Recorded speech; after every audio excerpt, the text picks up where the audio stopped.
Is the new PGA final good for the players or good for the PGA ratings? Because when you have a player like Scottie Scheffler, who has stayed humbled through the whole thing, saying that if you're in the top 30, that's a huge accomplishment anyway, but it makes it for a more exciting final tournament.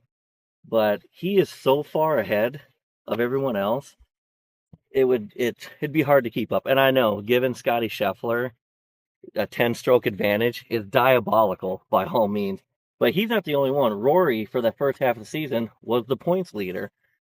And Rory himself is above everyone else. And I'm going to show you a clip of how it all breaks down. It's very well explained. So that'd be good for everyone who doesn't quite understand.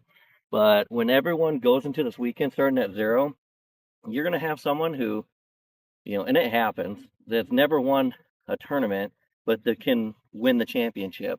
Which, like Scotty said, if you're in the top 30, you've had a decent season to begin with.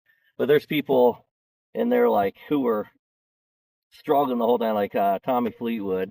He struggled the whole time, and it came down to the BMW Championship of who was going to be in those top few last slots.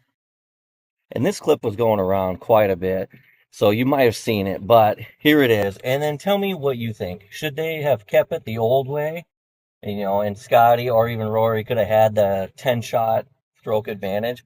Or is the way they're doing it now a lot better, not just for the casual viewers who might not understand a lot of the PGA scoring or or if they or if they're making the right move.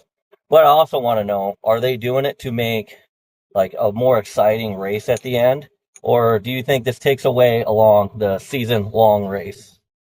Let's talk about the PGA Tour and how their postseason works with the FedEx Cup playoffs. This week, all eyes will be on the Tour Championship at East Lake Golf Club in Atlanta, the grand finale of the Tour season, with two of the biggest names in golf, Scottie Scheffler and Rory McIlroy, holding the top spots in the FedEx Cup standings. You see, the PGA Tour's FedEx Cup regular season runs from January through early August, with events nearly every single week, and this chart shows how many FedEx Cup points each event awards throughout the season. Major events and the players shown here in green offer the most at 750 points, followed by signature events here in blue at 700, and then the rest of the schedule here in red, which ranges from 300 to 500 points for the winner. At the end of the season, the top 70 players in points advance to the playoffs and the FedEx St. Jude Championship. From there, the top 50 move on to the BMW Championship, and then the top 30 from there make it to the Tour Championship. Now, this next chart below tracks the cumulative points for Rory and Scotty, lined up with the events we just saw above, starting with Rory in gray. What you'll notice is McIlroy opened the season scorching hot, winning 3 of his first 6 tournaments. First, the AT&T Pebble Beach Pro-Am in February for 700 points, then the Players' Championship in March for another 750, and then his first Masters in April for another 750, finally completing his career Grand Slam.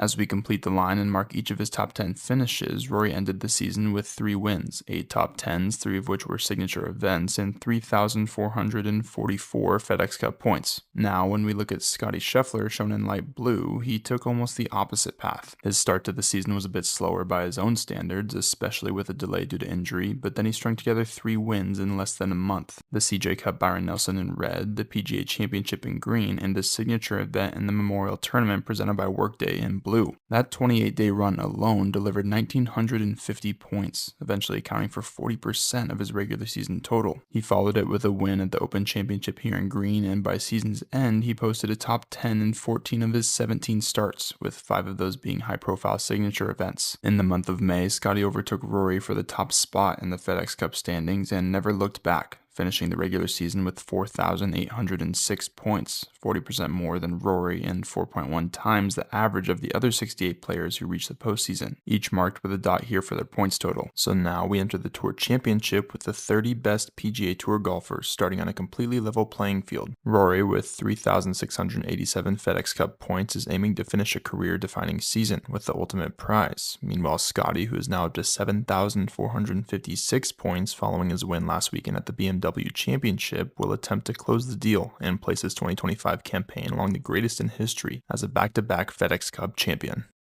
So I hope that helps clear things up. But I want to know how you guys feel. Do you want to go back to the old format, or do you want to keep this format? And until then, thanks for watching. Remember to give a like and subscribe.